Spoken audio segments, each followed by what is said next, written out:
अस्सलामु अलैकुम वरहमतुल्लाहि वबरकातुहू। मोहतरम नाज़रीन इकराम, एक हदीस नबवी आपकी खिदमत में हाजिर है। नबी अकरम सल्लल्लाहु अलैहि वसल्लम ने इरशाद फरमाया, इन्नमल आमालु बिन्नियात, आमाल का दारुमदार नीयत पर है।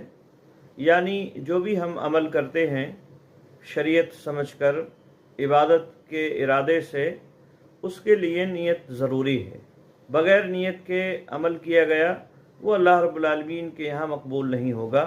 नीयत दिल के इरादे को कहते हैं, और ज़ुबान से नीयत करना ये नबी अकरम सल्लल्लाहु अलैहि वसल्लम से साबित नहीं है। ख़ास तौर से रोज़े के लिए या इसी तरह से नमाज के लिए। हाँ, अय्याम हज में जब हज करने के लिए हाजी जाता है तो वहाँ ज़ुबान से वो कहता है, लेकिन रोज़े की नीयत या नमाज की नीयत ज़ुबान से साबित नहीं है। इससे हमें बचना चाहिए।